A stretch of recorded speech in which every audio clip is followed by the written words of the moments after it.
गुरुर्ब्रह्मा गुरुर्विष्णुः गुरुर्देवो महेश्वरः गुरुस्साक्षात् परं ब्रह्म तस्मै श्री गुरवे नमः।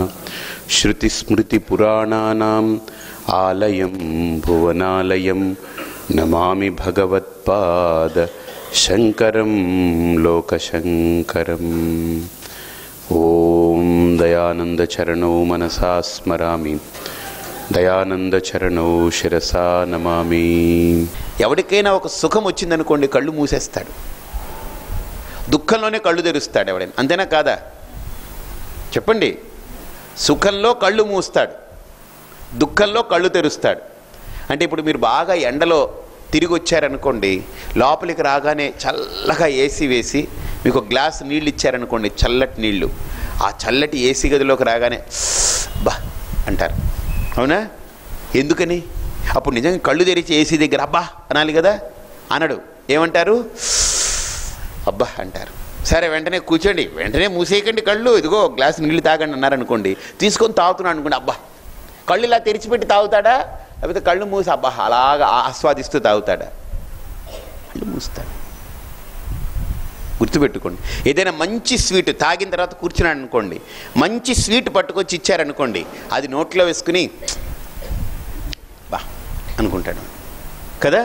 అంటే ఒక సుఖానికి సంకేతం ఏంటనంటే కళ్ళు మూయడం, దుఃఖానికి సంకేతం ఏంటంటే కళ్ళు తెరవడం. తెరిచుంచుతాం కళ్ళు తెరుచుకుంటాయి. మనిషికి దుఃఖం వస్తేనే కళ్ళు తెరుచుకుంటాయి, సుఖంగా ఉంటే కళ్ళు మూసుకుని పోతూ ఉంటాడు వాడు, ఇంతేనా కాదా?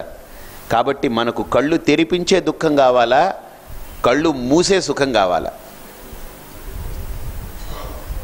ఇలా అడిగితే ఏం చెప్తామండి? పబ్లిక్గా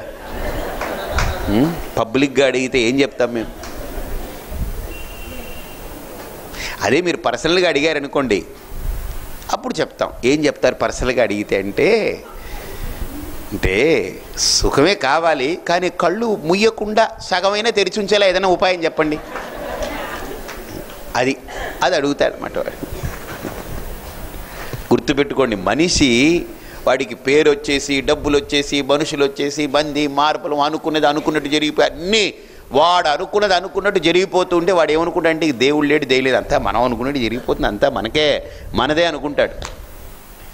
ఎప్పుడైతే మనిషి అనుకున్నవి కొన్ని జరిగి కొన్ని జరగలేదనుకోండి, అప్పుడు వాడికి దైవం యొక్క ఉనికి గుర్తుకొస్తుంది.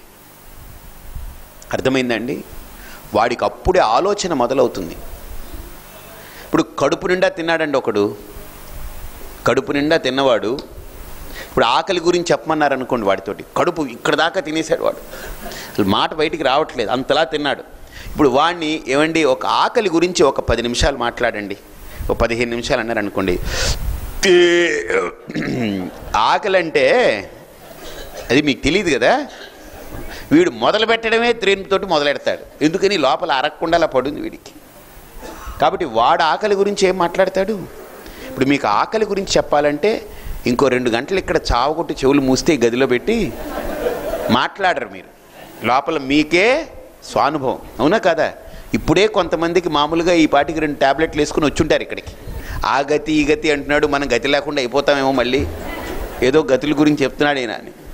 నేను వదలకుండా 1 గంటన్నర మిమ్మల్ని ఇలాగా పట్టి మీరు కదలడానికి లేదు. ఇప్పుడు అసలు చాలా ముఖ్యమైన టాపిక్ ఇది. కదిలారంటే గతి లేకుండా పోతారు, మతి లేకుండా పోతారని అనుకుని బెంగెట్టుకుని ఇక్కడ కూర్చుని మీకేం పెట్టక ఆ ట్యాబ్లెట్లు ఆల్రెడీ వేసుకొచ్చారు, అది గంట తర్వాత తినేయాలి, మీరు టైం చూసుకుంటారు, పరిస్థితి ఎలా ఉంటుంది?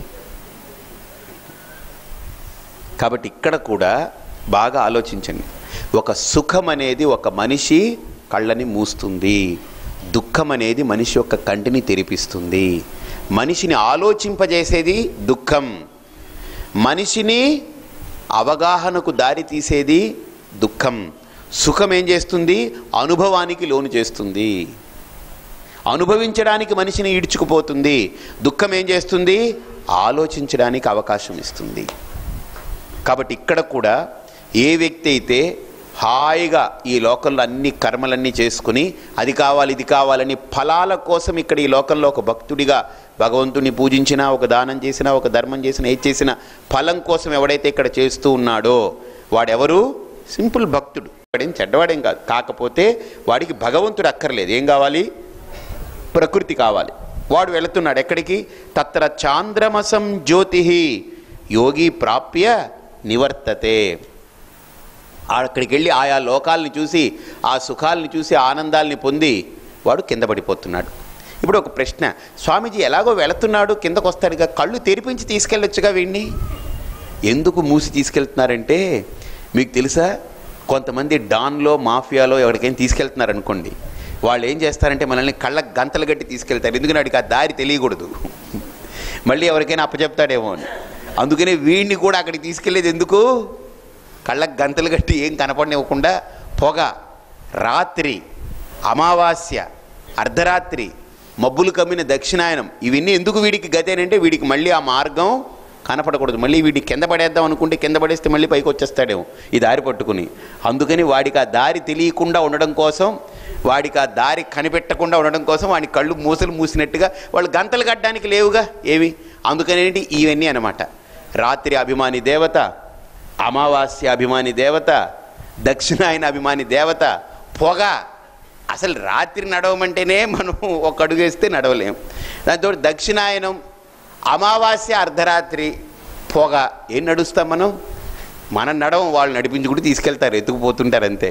ఇప్పుడు ఈ డెకాయిట్లో లేకపోతే వీళ్ళు ఈ హైజాక్ చేస్తారు కదా, వీళ్ళు కళ్ళకు గంతలు కట్టిన తర్వాత మనల్ని నడవమంటే మనమేం నడుస్తాం, వాడే నడిపిస్తాడు మనల్ని.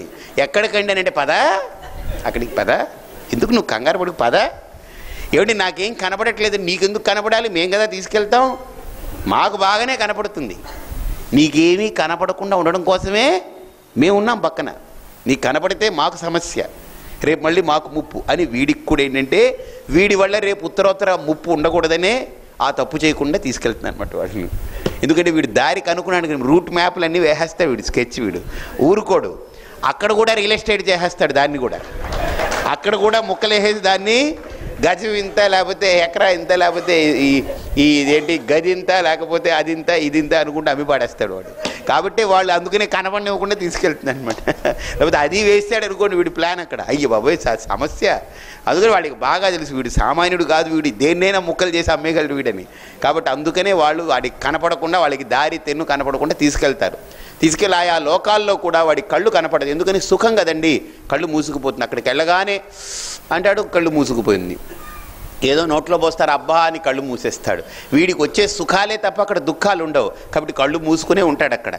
అన్నీ అయిపోయిన తర్వాత కింద పడిన తర్వాత కళ్ళు తెరుస్తాడు. ఇక్కడ ఇదేంటిది, ఇక్కడున్నానేంటి, ఇక్కడే ఉంటావు, ఇంకెక్కడ ఉంటావు, ఎందుకని బ్యాలెన్స్ క్లియర్ అయిపోయింది కదా అంటాడా. ఇప్పుడు 28 శ్లోకాలు అయిపోయిందండి, ఓం తత్సత్ అన్నానండి, వెళ్ళిపోతున్నాను, ఇంకో అరగంట కూర్చున్నానంటే సరే పాపం ఏదో అన్నారు కూర్చుంటారు. అరగంట అయిపోయింది, 25 నిమిషాలు అయ్యేటప్పటికి మీరు అందరూ కూడా మొహం వెలిగింది, మళ్ళీ భారత్ వెలిగిపోయింది అన్నట్టు మీ ముఖం వెలిగింది. ఇప్పుడు 25 నిమిషాల తర్వాత టైం చూసుకున్నారు, నాకేసి ఇలా చూశారు, కొద్దిగా మొహం ఇలా విచ్చుకుంది, మీకు కవలం విచ్చుకున్నట్టు విచ్చుకుంది. ఇప్పుడు నేను ఎందుకండి అలా ఉన్నారని అంటే, వెళ్ళిపోతాం కదా, ఇంకా పంపనండి, నేను మళ్ళీ వెళ్ళిపోవాలి కదండి. అవును మీరు వెళ్తారు, దానికి మేము ఇప్పుడు వెళ్తాం, అలా వద్దండి, ఇంకొంతసేపు ఉంటామండి. ఎంతసేపు అండి, ఉన్నాం కదా అరగంట, ఇంకేమిటి, ఇప్పుడు ఏమిటి, ఏం చెప్తారు మీరు? అబ్బే నేనేం చెప్పనండి, అలాగా చూసుకుంటూ ఏం పెళ్లి చూపులా అండి లేదు. మరి ఏమిటి, ఎందుకు కూర్చోవాలి మనం, పని అయిపోయింది, మీరు వచ్చారు, 8వ అధ్యాయం అన్నారు, చెప్పేశారు, పూర్తి అయిపోయింది, ఇంకో అరగంట ఉందాం అన్నారు, సరే మీరు ఏదో చెప్తారులే అనుకున్నాం, మళ్ళీ ఇంకొంతసేపు ఉందాం అన్నారు, ఎందుకు, ఏమిటి, అబ్బే ఏమిటేమిటండి, అయిపోయింది, అన్నీ అయిపోయింది, చెప్పేశాను, అందుకనే మీరు వెళ్ళిపోండి మేము వెళతాం. అలా వద్దండి, కరెక్టేనండి, మీరు చెప్పారు, చాలా బాగా చెప్పారు, అందులో ఏం అనుమానం లేదు, మాకు బాగా నచ్చింది, అందులో ఎక్కడా డౌట్ లేదు, కానీ ఉండమనడం ఎందుకు, పని అయిపోయింది, ఎవరి దారిని వాళ్ళు వెళ్తాం. కాదండి ప్లీజ్ మీరు అలా వెళ్ళకండి, నన్ను వదిలేసి అన్నాను అనుకోండి, పక్కకు లేచి ఏమిటి సుబ్బారావు గారు ఇలా రండి, ఏమిటి మీరు ఇలాగని చెప్పలేదు ముందు, ఈయన ఏమిటి ఏదో తేడాగా మాట్లాడుతున్నాడు, మీరు ఈయన గురించి పూర్తిగా తెలుసుకొని తీసుకొచ్చారా, ఏవి తెలుసుకోకుండా ఈయన పట్టుకొచ్చి వదిలేశారు, ఈయన ఇప్పుడు ప్లీజ్ వెళ్ళకండి అంటున్నాడు, ఏమిటి పరిస్థితి ఇప్పుడు, మాకేమిటో తేడాగా అనిపించేస్తుంది లోపల అనుకుంటారా అనుకోరా, అనుకోరా? అనుకోము అన్న వాళ్ళని చూపిస్తాను తేడాగా అనుకుంటారా లేదా అని. అయ్య బాబాయ్ వద్దండి, పని అయిపోతే వెళ్ళిపోతామండి, అంతేనా కాదా? ఉండమన్నా ఉంటామా? అంటే మిమ్మల్ని త్వరగా పంపడం ఇష్టం లేకనే ఇంకా శ్లోకాలు పూర్తి చేయకుండా సాగదీస్తున్నాను. అది ఈ పాటికి మీకు అర్థమై ఉండాలి. ఈ 2 శ్లోకాలు ఏ పాటిదండి, ఈ పాటికి ఎగిరిపోతుంది. అయ్య బాబోయ్ అవునండి, ఇప్పుడు మాకు అర్థమైందండి బాబోయ్. అందుకనే ఏమిటా ఇది 4 శ్లోకాలు, ఇన్ని శ్లోకాలు ఎగిరిపోయింది, ఇది ఎగరట్లేదు ఏంటి, గతి అంటున్నారు కదలట్లేదు, గతి లేకుండా అలా పడున్నాం ఏమిటి అని అనిపిస్తుంది మీకు కదా. ఓకే, ఇలా నవ్వుకుంటే ఎంత హాయిగా ఉంటుందండి. ఏమన్నా రూపాయి ఖర్చు అంటారా?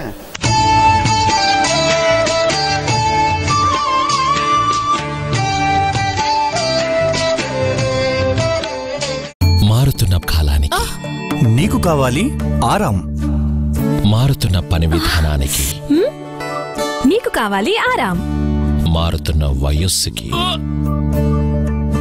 మీకు కావాలి ఆరాం. విశిష్ట వనమూలికలతో తయారు చేసిన జోడ్ ఆరాంను నొప్పి ఉన్న చోట రాయగానే అది సులువుగా శరీరంలోకి ఇమిడి నొప్పి మూలాల నుండి తొలగించడంలో సహాయపడుతుంది.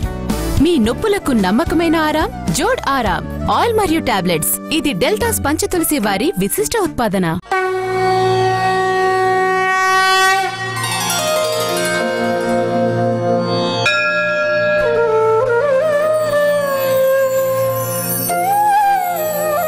పవిత్రతకు పరిమళానికి గౌదర్బార్ అగరబత్తి. గీతం ఇప్పుడు వచ్చి కూర్చొని కొంతమంది ఇక్కడ కూడా వాడు నవ్వుతున్నాడు అనుకోండి పక్కన, ఇలా ఉంటే మనం వాడిని ఏం చేయలేమండి, వాడిని ఏమీ బాగు చేయలేము మనం, అవునా? ఒకడిని అడిగాను సీరియస్గా క్లాసులో, ఏవయ్యా నువ్వెందుకు నవ్వట్లేదంటే, నేను నవ్వితే ఆత్మ కదిలిపోతుందండి.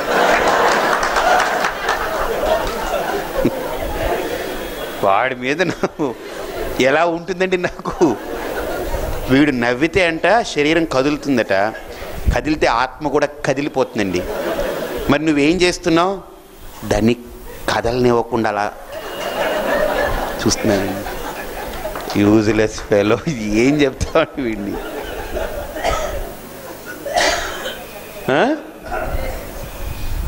ఓకే, పక్కన పెట్టండి. కాబట్టి రెండో వాడు ఏంటంటే, రెండో వ్యక్తి ఆ లోకప్రాప్తి అయిన తర్వాత, అక్కడ అన్నీ పొందిన తర్వాత క్షీణే పుణ్యే మర్త్యలోకం విశంతి పడుతున్నాడు. కాబట్టి ఈ 2 గతులు, ఒకడు కర్మయోగి, ఇంకొకడు ఫలభోగి. వీడెవరు? ఫలభోగి, వాడు కర్మయోగి. కర్మయోగికి ఫలంతో సంబంధం లేదు, పరమాత్మతో సంబంధం. ఫలభోగికి పరమాత్మతో సంబంధం లేదు, ప్రకృతితోటే సంబంధం. కాబట్టి వీడికి ఆ ప్రకృతిలో ఉన్నటువంటి ఆనందం, సుఖం, మంచి చెడు, సౌఖ్యం, భోగం వచ్చి అది తీరిపోగానే బ్యాలెన్స్ అయిపోగానే కింద పడిపోతున్నాడు. మళ్ళీ ఇక్కడ కర్మలు చేసుకోవడం, పోతూ ఉండడం, ఇదే పని పునరావర్తి, రావడం పోవడం, రావడం పోవడం, ఇదే ఉంటుంది. అందుకనే ఇక్కడ శ్రీకృష్ణ పరమాత్మ ఈ 2 గతుల గురించి చెప్తున్నారు. దాన్ని వైండప్ చేస్తూ చెప్తున్నారు. చెప్పండి. శుక్లకృష్ణే గతి హ్యేతే జగత శాశ్వతే మతే ఏకయా యాత్యనావృత్తిం అన్యయా వర్తతే పునః. ఈ 2 గతులు అర్జున, శుక్లగతి, రెండోది కృష్ణగతి. శుక్లగతి అని అంటే స్వచ్ఛమైనటువంటి స్పష్టంగా కనపడుతుంది వాడికి గతి. కృష్ణగతి అని అంటే వాడికి ఏం కనబడట్లేదు, మూసుకుపోయినాయి కళ్ళు. ఎందుకని? వాడు సుఖాన్ని ఆపేక్షించాడు, కళ్ళు మూసుకున్నాయి. వీడికేంటి? లక్ష్యం కావాలి, పరమాత్మ తత్వానుసంధానం కావాలి, కైవల్యం కావాలి. వాడికి గతి కరెక్ట్గా కనపడుతుందని. ఈ 2 మార్గాలే ఉన్నాయి అర్జున ఈ లోకంలో. అది 2 కూడా జగతః శాశ్వతే మతే, ఈ జగత్తులో ప్రతిష్ఠింపబడ్డటువంటి శాశ్వతమైనటువంటి 2 గతులు. ఏకయా అయాతి అంటే ఏకయా యాతి అనావృత్తిం అన్యయా ఆవర్తతే పునః. అంటే ఒక దాంట్లో వెళితే, మొదటి దాంట్లో వెళ్ళాడనుకో శుక్లగతిలో, ఏకయా యాతి, మొట్టమొదటి దాంట్లో వెళ్ళాడనుకోండి, వాడు అనావృత్తి అంటే మళ్ళీ రావడం అంటూ ఉండదు, కైవల్యాన్ని పొందుతున్నాడు. అన్యయ ఆవర్తతే పునః, రెండో మార్గంలో వెళ్ళాడనుకోండి. దేంట్లో? ఏ గతి? కృష్ణగతి. అంటే ఇక్కడ కృష్ణగతి అని అంటే శ్రీకృష్ణుడు అలా కాదండి. కృష్ణగతి అంటే చీకటి. కృష్ణ అంటే అర్థం ఏంటి? నలుపు, చీకటి అని అర్థం. కాబట్టి ఈ కృష్ణగతి అంటే ఈ చీకటి మార్గంలో, ఈ చీకటి కోణంలో వెళ్ళినటువంటి వాడు స పునరావర్తతే, మళ్ళీ వాడు తిరిగి పడిపోతున్నాడు. ఇది రెండే ఈ లోకంలో మార్గాలు. ఇప్పుడు స్వామి మీరు మూడోది అన్నారుగా, అది ఏది నమ్మనివాడు ఏదో సుఖం భోగం అనుభవించి పోమన్నాడు కదా. వాడు ఎక్కడికి పోడు, ఇక్కడే ప్రాణం పోయి ఇక్కడే ఏ పుట్ట పురుగు పాము చీమ నల్లి పిల్లి దోమ దాంట్లో పడతాడు. వాడు పైకి వెళ్ళి రానక్కర్లేదు, ఇక్కడే పోతుంది. జస్ట్ ఒక చిన్న సర్కిల్ తోటి మళ్ళీ ఇందులోకి దూరుతుంటాడు. వాడికి ఏం లోకాంతర ప్రాప్తి కూడా ఉండదు వాడికి. వాడు మళ్ళీ పశుపక్షాదుల్లో చేరుతాడు వాడు. ఎందుకని? పశుపక్షాదులకి దేవుడు దెయ్యం ఏమన్నా ఉందండి? నమ్మకం. అది వెళ్ళిలా దండం పెట్టాలా? చెయ్యక్కర్లేదు. అందుకని ఎలాగో నీకు అదే కదా, నువ్వు నమ్మట్లేదు. నువ్వు మనిషిగా పుట్టి నువ్వు ఇంత గొప్ప జన్మనెత్తి దేవుణ్ణి నమ్మను అనడం ఎందుకు? ఆల్రెడీ అవి వాటికి సంబంధం లేకుండా బతికే జీవులు ఉన్నాయిగా, అలానే బతుకు. ఇంకెందుకు హాయిగా? నువ్వు పుట్టడం ఎందుకు మనిషిగా? నేను నమ్మను అనడం ఎందుకు? ఇన్ని కర్మలు ఎందుకయా? హాయిగా అందులో పుడితే నువ్వేం చెప్పక్కర్లేదు. హాయిగా గడ్డి మేస్తూ పేడ వేస్తూ శుభ్రంగా తింటూ తిరుగుతూ పో హాయిగా. వీడికి గతి లేదు. ఎందుకని? మతి లేదు కాబట్టి హాయిగా ఉంటాడు వాడు. ఇక్కడే పోతాడు, ఇక్కడే పుడుతుంటాడు, ఇక్కడే తిరుగుతుంటాడు, అన్నీ ఇక్కడే జరుగుతూ ఉంటుంది. అందుకని ఆ మూడో అంశం గురించి కృష్ణుడు ఎక్కువ చెప్పడం ఇష్టం లేక, ఎందుకు మళ్ళీ పశుపక్షాదుల గురించి డిస్కస్ చేయడం ఎందుకు? ఇక్కడ డిస్కస్ చేయవలసింది రెండే అంశాలు. పరమాత్ముని నమ్మిన వాళ్ళ టాపికే ఇక్కడ. ఆ నమ్మిన వాళ్ళల్లో ఒకడు పరమాత్మున్నే కావాలనుకున్నవాడు ఒకడు, పరమాత్ముడి ద్వారా ప్రకృతిని పొందాలనుకున్నవాడు ఇంకొకడు. కాబట్టి ఈ రెండు గతులు చెప్పారు ఆయన. చెప్పి ఈ రెండు గతుల యొక్క అంశాలని చెప్పి ఇక్కడ పూర్తి చేస్తున్నారు ఆయన. చెప్పండి. నైతే శృతి పార్థ జానన్ యోగి ముహ్యతి కశ్చన తస్మాత్ సర్వేషు కాలేషు యోగయుక్తో భవార్జున. అర్జున, ఈ రెండు గతులు ఉన్నాయి కదా, ఇది ఒకటి కర్మయోగికి, రెండో గతి ఫలభోగికి. కానీ ఇక్కడ అర్జున వాడు ఫలాన్ని కోరుకోకుండా కర్మయోగిగా సాధకుడిగా మంచి స్థితిలో ఉండి ఈ జన్మలో ఒక సద్గురువుని ఆశ్రయించి వాడి శమ దమ ఉపరతి తితిక్ష శ్రద్ధ సమాధానం అన్ని సంస్కరణ పొంది గురువు యొక్క వేదాంత విచారణ ద్వారా తత్వాన్ని కనుక అనుసంధానం చేయగలిగే స్థితి కలిగి వాడు తత్వాన్ని కనుక పొందాడు అనంటే, తత్వస్థితిని వాడు చేరుకున్నాడు అనంటే వాడికి గతి లేవు. ఇంకా గతి శృతి గతి ఏమీ లేదు. ఎందుకని? వాడికి శరీరం అనేది ఒక ప్రారబ్ధం. బస్ ఆ ప్రారబ్ధం పడిపోగానే వాడు అఖండాత్మ స్వరూపమే మిగిలిపోతాడు. ఎందుకని? వాడు బ్రతికుండగానే ఆ స్థితినే పొందాడు కాబట్టి వాడికి మళ్ళీ ఎక్కడికో వెళ్ళాలి, మళ్ళీ ఉపదేశం అక్కర్లేదు. ఇక్కడ అయిపోయింది వాడికి ఆల్రెడీ. ఆ గురువు చేత ఉపదేశింపబడి గురువు యొక్క వాక్యాలని శ్రద్ధగా విని శ్రవణము మననము నిధిధ్యాసనము చేసినటువంటి వాడు ఎవడైతే ఆత్మతత్వానుసంధానంతో ఆ తత్వస్థితిని పొందాడో వాడికి శరీరం కూడా లేదు, ఈ ప్రపంచం లేదు, ఏమీ లేదు. ఉండేది ఒక్కటే పరమాత్మ. That's it. ఈ ప్రపంచము కల్పన, శరీరము కల్పన. అంటే జగత్ మిథ్యాత్వ భావన సిద్ధి కలిగిన వాడు, అంటే మాయా అనే దాన్ని దాటినవాడు, మాయా అనేటువంటి దాన్ని గుర్తించినవాడు. దాటడం అంటే కాళ్ళతోటి అలా దాటామని కాదు. అక్కడ ఏంటి? మాయా అనేటువంటి స్థితిని సరిగ్గా గుర్తించి అవగతం చేసుకుని, ఓహో మాయా అంటే ఏదో కాదు, ఇదే మాయా అని గుర్తించి ఆ పరమాత్ముణ్ణి పరిపూర్ణంగా అనుభూతి పొందినటువంటి వాడు. ఆ స్థితిని పొందిన వాడికి దేహంతో పని లేదు, వాడికి జీవుడే లేడు, ఇంకుండేది ఎవరు? దేవుడే. లోపలుండేది ఎవరు? ఆ పరమాత్మమయమై ఉంది. ఇక జీవం పోయింది. జీవుడనేటువంటి వాడు అజ్ఞానంతో తొలగింపబడ్డాడు. కాబట్టి ఆ స్థితిని పొందినటువంటి వాడు మహాయోగి అయ్యా. వాడి లోకంలో అటువంటి వ్యక్తిని నువ్వు ఆశ్రయించి ఆ స్థితిని పొందే ప్రయత్నం చెయ్యి. ఎక్కడికో వెళ్ళినా అదే నీకు బోధిస్తారు. మళ్ళీ వెళ్ళేదాకా వెయిట్ చేయడం ఎందుకు? ఇక్కడే హాయిగా ఉండు. అర్థమైందా? కాబట్టి ఆ స్థితిని పొందమని ఇక్కడ చెప్తూ 28వ శ్లోకంలో మనకు భగవద్గీతను వైండప్ చేస్తున్నారు. ఆ స్థితిని ఎలా పొందుతారు, ఎవరి ద్వారా మనం పొందాలి, ఆ స్థితిని ఇక్కడే పొందాలంటే ఎలా పొందాలి? ఇప్పుడు చూడండి, మీకు ఏదో ఒక మాట చెప్పాను, ఏమండి మీకు ఒక ముఖ్యమైన విషయం చెప్తానండి అన్నాను. చెప్పండి స్వామీజీ అన్నారు. ఇప్పుడు కాదు, అక్కడికి వెళ్ళిన తర్వాత చెప్తాన్నారు. ఎక్కడికి వెళ్ళండి అంటే, మీరు నాతో పాటు కాకినాడ రండి, అక్కడికి వెళ్ళిన తర్వాత వస్తాం లేండి, ఇబ్బంది ఏం లేదు, అది చెప్పండి, ఇక్కడ ఏమిటో విషయం చెప్పండి. అబ్బే అక్కడికి వస్తే చెప్తానన్నారు అనుకోండి, మీకు ఇక్కడే తెలుసుకోవాలని ఉంటుందా? అక్కడికి రావాలని ఓకే, మీతో వస్తాం, మాకు ఇబ్బంది ఏం లేదు, మీరు రమ్మంటే మాకేమిటి ఇబ్బంది, హాయిగా మీతో వస్తాం, కాకినాడకు వస్తాం, మీరు ఉండమన్న రోజులు ఉన్నా, అది వేరే విషయం. కానీ చెప్పాలి, చెప్పండి, ఇక్కడే చెప్పండి, ఏమిటో విషయం ఏమిటో చెప్పండి అని అడుగుతారా లేదా? అక్కడికి వెళ్ళిన తర్వాత తెలుసుకుందాలని వదిలేస్తారా?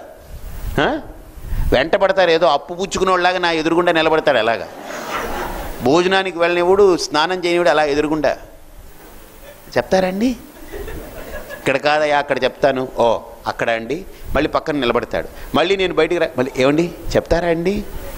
ఎలాగైతే దాని విషయం పట్ల ఆరాటం కలుగుతుందో ఒక వ్యక్తికి, అలాగనే ఇక్కడ కూడా ఏ సాధకుడికైతే ఎక్కడికో వెళ్ళడం ఏంటి, నేను ఇక్కడే ఆ సంసిద్ధి కలగాలి, నాకు ఆ తత్వానుసంధానం ఇక్కడే నేను పొందాలి అనుకునేటువంటి తీవ్ర జిజ్ఞాస కలిగినటువంటి వాడు ఏమిటనంటే ఇక్కడ చెప్తున్నారు, వేదేషు యజ్ఞేషు తపస్సు చైవ దానేషు యత్పుణ్య ఫలం ప్రదిష్టం అత్యేతి తత్సర్వమిదం విదిత్వా యోగి పరం స్థానముపైతి చాద్యం.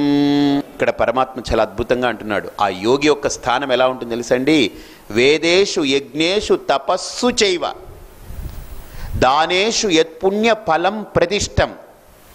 అంటే వేదాధ్యయనం, వేద పారాయణ, 4 వేదాలని ఆమూలాగ్రం పారాయణం చేస్తే ఏ పుణ్యం ఉంటుందో, యజ్ఞేషు వేదంలో చెప్పబడ్డ అన్ని క్రతువులు, అన్ని హోమాలు, అన్ని ఇష్టులు, అన్ని యాగాలు చేస్తే ఏ పుణ్యం వస్తుందో, వేదంలో బోధించబడ్డ ఉపాసన విభాగం, తపస్సు ఏదైతే ఉందో ఆ ఉపాసనలన్నీ చేసేస్తే ఎంత మహాద్భుతమైన ఫలం వస్తుందో, అంతేకాదు వాడికి ఈ లోకంలో సంభవించినటువంటి ఐశ్వర్యము సకలము మొత్తాన్ని దానం చేసేస్తే ఏ మహాపుణ్యం వస్తుందో. అంతే, ఇవన్నీ ఒకడికి రావడం కష్టం. ఒకవేళ ఇవన్నీ మూటగట్టి ఆ ఆత్మజ్ఞాని ఎదురుగుండా పెడితే, ఒక కొండకి ఇసుక రేణువుని ఎదురుగుండా పెడితే కొండ ముందు ఎలా ఉంటుందో, ఆ ఆత్మజ్ఞాని యొక్క దృష్టిలో అవంతా ఇసుక రేణువుతో సమానమే. అది కృష్ణుడు అంటున్నాడు ఇక్కడ. మనం దానం చేస్తే ఎంత దానం చేస్తామండి? కొంత. ఒకవేళ వేదం కనుక అధ్యయనం చేస్తే 4 వేదాలు ఆమూలాగ్రం చేసిన వ్యక్తి ఉండడు ఈ లోకంలో. ఉన్నవాడు రోజు పారాయణం చేస్తున్నా అంటే వాడికి చాలా కష్టం, అరుదు. ఒకవేళ వేదంలో చెప్పబడ్డ అన్ని యాగాలు చేసిన వ్యక్తి లేడు ఈ లోకంలో. తపస్సులు, అన్ని రకాల ఉపాసనలు చేసిన వ్యక్తి ఉండడు. మొత్తం సమస్తాన్ని దానం చేసిన వ్యక్తి ఈ లోకంలో ఉండడు. ఒకవేళ ఏ వ్యక్తి అయినా ఉండి చతుర్వేదాలని కూడా ఆమూలాగ్రం రోజు పారాయణం చేసినవాడు, ఆ వేదం చెప్పబడ్డ యాగాలన్నీ చేసేసినవాడు, ఆ వేదంలో చెప్పబడ్డ ఉపాసనలు తపస్సులు అన్నీ నిర్వహించినవాడు, తన దగ్గర ఉన్న సమస్తాన్ని దానం చేసినవాడు ఎవడైనా ఒక వ్యక్తి ఉంటే ఉండడండి. ఉంటే అనుమానమే, ఉండడు. ఎందుకని? 4 వేదాలు పారాయణం చేయాలంటేనే యజ్ఞం చేయడానికి టైం సరిపోదు. యజ్ఞానికి కూర్చుంటే తపస్సు చేయడానికి సరిపోదు. తపస్సు చేయడం మొదలు పెడితే ఈ దానాలు చేయడానికి కుదరదు. ఏ ఒక్కటో అది కూడా కొంతవరకే చేయగలడు. కానీ ఈ 4ంటిని ఎవడైతే సంపూర్ణంగా, పరిపూర్ణంగా, సమర్థవంతంగా నిర్వహించాడో అటువంటి వ్యక్తి భూమి మీద ఉండడు. ఒకవేళ ఉంటే వాడు భగవంతుడికి ప్రతిరూపమై ఉంటాడు. వాడు అటువంటి వ్యక్తి కూడా ఈ ఆత్మజ్ఞాని ముందు నిలబడడానికి దిగదుడిపే. వాడికి లేదు, ఆ స్థానం లేదు. అటువంటి వాడు కూడా ఈ ఆత్మజ్ఞాని ముందు, అర్జున ఈ యోగి ముందు, ఆ నిత్య సత్యాత్మ అనుసంధానంలో ఉన్నటువంటి ఆ వ్యక్తికి వీడు దిగదుడిపే. వీడిని లెక్క చేయక్కర్లేదు. అటువంటి స్థానం అది. స్థానం కాదది, అదే నిధానం, అదే అవస్థానం, అదే పరమావధి. ఆ స్థితిని పొందడమే ఒక వ్యక్తి అల్పుడిగా తన జీవితాన్ని ప్రారంభించి అనంతత్వంలో వాణ్ణి అక్కడ నిలుపుకోవడమే సాధన. అల్పత్వం నుండి అనంతత్వం దాకా కొనసాగే ఈ సాధన భగవద్గీత దీనికి అద్భుతమైన బాట వేస్తుంది. ఇప్పుడు మనకు ఒక ప్రశ్న కలుగుతుంది, ఏమండి ఆ జ్ఞానం నేను ఇక్కడే పొందాలనుకుంటున్నాను, ఆ రహస్యాన్ని ఇక్కడే పొందాలనుకుంటున్నాను, ఆ విద్యను ఇక్కడే నేను తెలుసుకోవాలనుకుంటున్నాను అని ఎవరికైతే జిజ్ఞాస కలుగుతుందో వాళ్ళకి 9వ అధ్యాయం ప్రారంభిస్తారు ఆయన. రాజవిద్య రాజగుహ్య యోగం అంటే ఏ విద్య అయితే ఈ లోకంలో అన్నిటినీ పక్కకు పెట్టి వాణ్ణే ప్రతిపాదన చేస్తుందో, అందుకని ప్రహ్లాదుడు అంటాడు, చక్రహస్తుని ప్రకటించు చదువు చదువు అంటాడు ఆయన. ఈ లోకంలో మిగతా చదువులు కావయ్యా, చక్రహస్తుని ప్రకటించు చదువు చదువు అంటాడు. ఆ పరమాత్ముణ్ణి ప్రతిపాదన చేసేటువంటిదే, ఆ పరమాత్మ తత్వానుసంధానం చేయించే విద్యనే రాజవిద్య. రాజగుహ్యమనంటే ఏ రహస్యమైతే ఈ యావత్ సృష్టికి మూలమై దాగి ఉందో ఆ రహస్యాన్ని తానే అనుభూతి పొందడం. కాబట్టి అటువంటి రాజవిద్య రాజగుహ్య యోగాన్ని 9వ అధ్యాయంతో ప్రారంభిస్తారు. అది మళ్ళీ మనం తెలుసుకుందాం. నాతో పాటు చెప్పండి. ఓం తత్సత్ ఇతి శ్రీమద్భగవద్గీతాసు ఉపనిషత్సు బ్రహ్మ విద్యాయాం యోగశాస్త్రే శ్రీకృష్ణార్జున సంవాదే అక్షర పరబ్రహ్మయోగో నామ అష్టమోऽధ్యాయః.